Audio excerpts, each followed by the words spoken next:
जय हरी. एकादश स्कंध भाग 139. ब्रह्मज्ञान प्राप्त करून घेण्यासाठी काय काय करावं लागतं त्यातलं मुख्य साधन आहे उत्कंठा. आत्मदर्शन होण्यासाठी मनातील वृत्तीचा पूर्ण उपरम व्हावा लागतो. उपरम होणं म्हणजे शांत होणं. दृश्यावर चिकटलेली वृत्ती तिथून मागे फिरून आतमध्ये स्थिर होऊ लागली. आता आतमध्ये म्हणजे अंतर्मुख होऊ लागली म्हणजे चित्तशुद्ध झालं असं समजावं. चित्तशुद्ध झालं म्हणजे सद्गुरूंची भेट व्हावी अशी ओढ लागते. ब्रह्मज्ञानाचा साक्षात्कार होऊन पूर्ण समाधान प्राप्त होणं हे सद्गुरूचं खरं लक्षण आहे. अशा सद्गुरूंची भेट भाग्यानंच होत असते. साधनात काय किंवा सद्गुरूंच्या भेटीत काय, शिष्याच्या मनात खरी उत्कंठा पाहिजे. त्याची उत्कंठा जितकी शुद्ध आणि तीव्र असते त्या मानानं त्याचं काम लवकर होतं. नाथ महाराज सांगतात की वृत्ती शांत होण्यासाठी अहिंसा, सत्य या गुणांचा अभ्यास करावा, परंतु व्यवहाराला बाधा येईल असा तो नसावा. त्या अभ्यासानं साधकाची वृत्ती शांत झाली म्हणजे त्याला गुरूंची भेट व्हावी अशी तळमळ लागते. सद्गुरूशिवाय ब्रह्मज्ञान कधीही होत नाही. डोळे चांगले असले तरी वस्तू पाहण्यास सूर्याचं साह्य लागतं. नाव नदी पार करते पण तिला नावाडी लागतो. पावसानं जमीन भिजली आणि बियाणांनी कणगी भरलेली असली तरी पीक येण्यास माणसानं पेरणी करावी लागते. किंवा रत्न सापडलं तरी रत्न परीक्षकच त्याचं खरं मोल करतो. त्याचप्रमाणे आत्मस्वरूप आपल्याजवळ असतंच, परंतु सद्गुरूंच्या हातानं ते आपल्याला हस्तगत होतं. म्हणून ज्ञाते संत सज्जन आत्मज्ञान संपादण्यासाठी अत्यंत श्रद्धापूर्वक सद्गुरूंची सेवा करतात.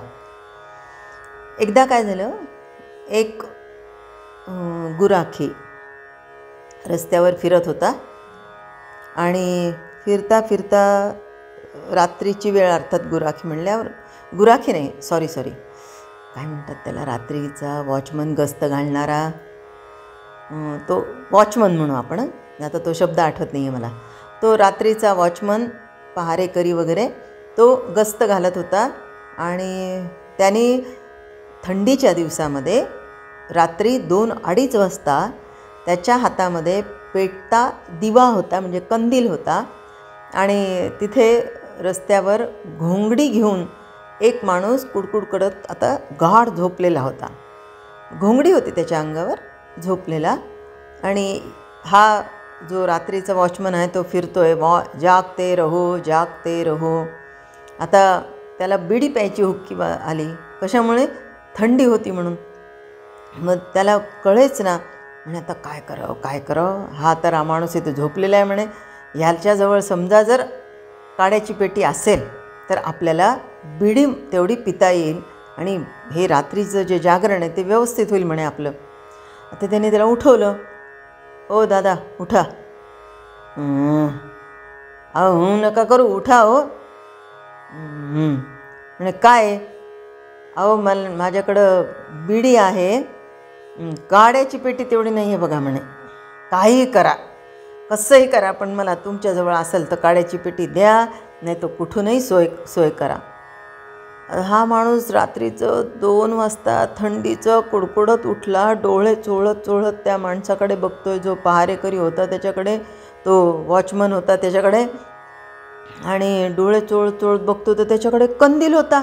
बरं, तोही पेटता कंदील होता, नुसता कंदील नव्हता.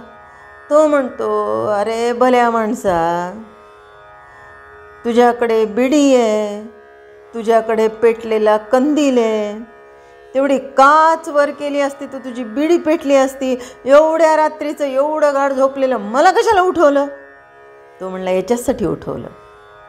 बिडी माझ्याच जवळ आहे, पेटलेला कंदील माझ्याच जवळ आहे, पण त्याची काच वर करायची हे ज्ञान माझ्याजवळ नाही आहे.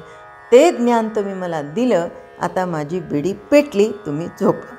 हे असंच आहे. याच देहामध्ये आत्मस्वरूप आहे, तो दिवा पेटलेलाच आहे. फक्त जो अज्ञानाचा पडदा आहे, ती अज्ञानाची काच तेवढी वर केली की ते तिथेच आहे. आणि ती काच वर करण्यासाठी आम्हाला संत सज्जन सद्गुरू हे लागतात. आणि त्यांची सेवा देखील साधन रूपानं नव्हे तर साध्य रूपानं करायची असते. ज्याप्रमाणे मीठ समुद्रात पडलं की तद्रूप होतं, किंवा तुपाची बाहुली केली तरी आत बाहेर ती तूपच असते, त्याप्रमाणे आत्मानंद भोगणारा सद्गुरू ब्रह्ममय असतो. इतकंच नाही तर सच्चिदानंदाचा सोहळा प्रत्यक्ष डोळ्यांनी पाहावा म्हणून देह धारण करून तो अनेक लीला करतो. आनंदानं भरलेल्या सद्गुरूची लक्षणं शब्दात सांगताच येत नाहीत.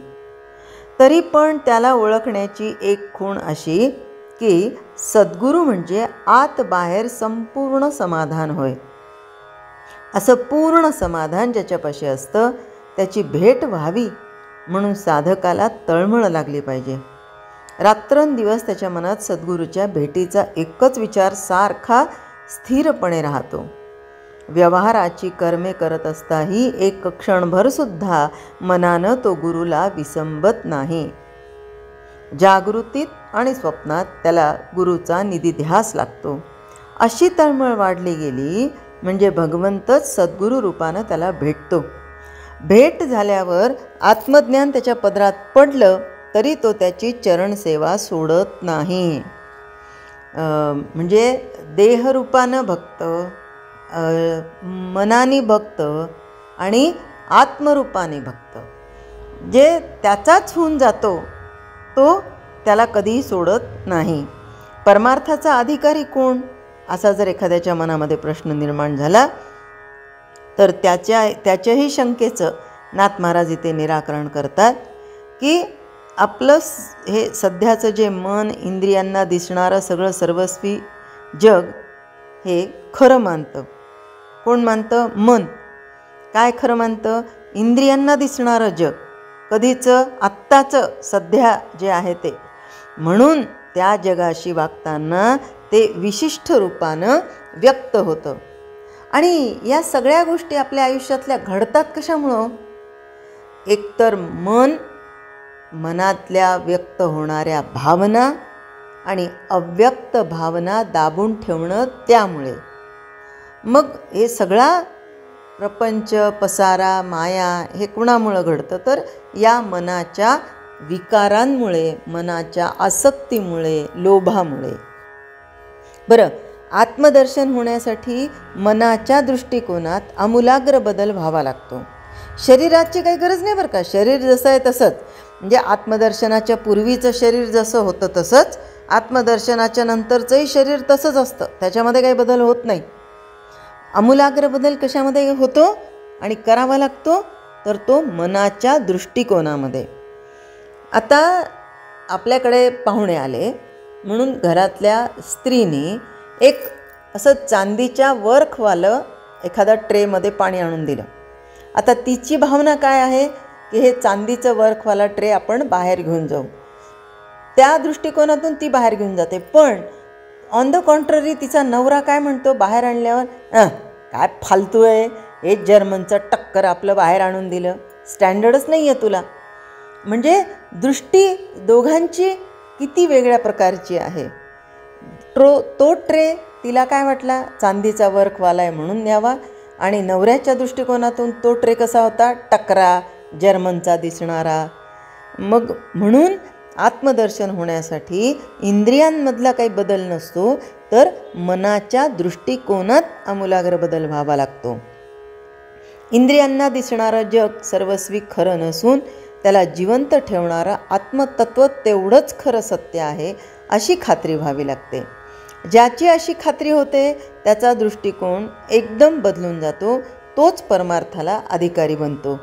अशा अधिकारी पुरुषाची काही लक्षणं इथे नाथ महाराजांनी सांगितलेली आहेत. मानाची अपेक्षा नसणं हे पहिलं लक्षण. असं म्हणतात की गळाला लागलेला मासा जसा तळमळतो बागुलाचं नाव ऐकल्याबरोबर लहान मूल कसं कासावीस होतं, म्हणजे बागुल बुवा येणारे बरं का आता, असं म्हणलं की अरे बापरे, सगळं काही सोडतं ते आणि आईच्या कुशीमध्ये गुडप झोपण्याचा प्रयत्न करतं. सोसाट्याच्या वाऱ्यानं केळ जशी थरथर कापते किंवा लाटांच्या उसळण्यानं सूर्यबिंब जसं कापू लागतं, त्याचप्रमाणे खऱ्या साधकाला मान सन्मानाचं मोठं संकट वाटतं. त्याला ते पाहवत नाही, मोठेपणाला तो आपल्याकडे येऊ देत नाही. आता कसं असतं, तुम्ही जर भागवत कथाकार असाल, तुम्ही जर कीर्तनकार असाल, तर ते जे ऐकणारे भक्तगण आहेत ते येऊन तुमच्या पाया पडतात.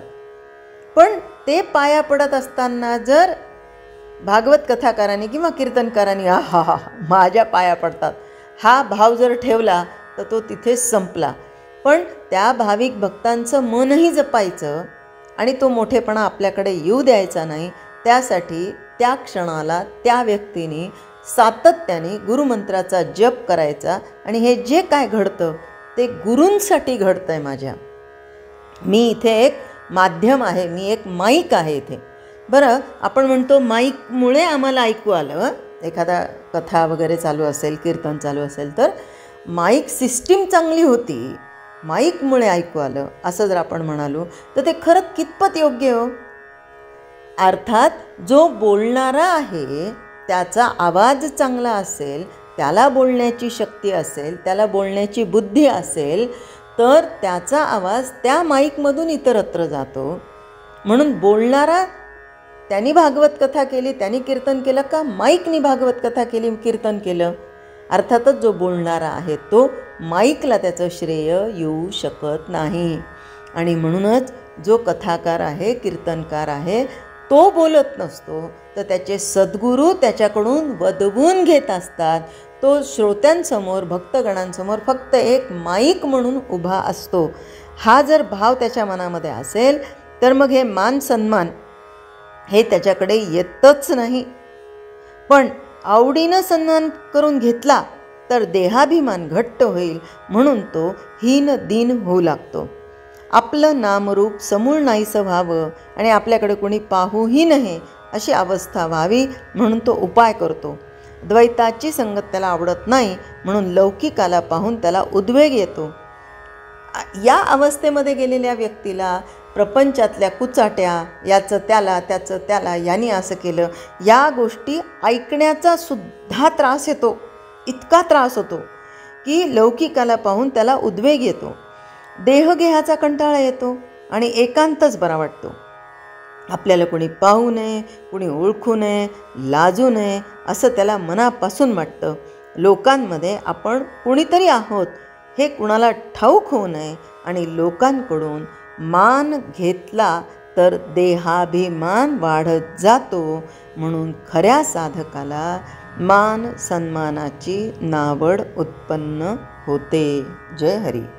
स्तोत्र मंत्र संपूर्ण भगवद्गीता, एकनाथी भागवत, भजन, भक्तिगीतं, डोहाळे, पाळणे, उखाणे व महिलांसाठी खास किचन टिप्स हे सर्व पाहण्यासाठी माझ्या यूट्यूब चॅनलला एकदा नक्की सबस्क्राईब करा आणि हो, लाईक व शेअर करायला विसरू नका.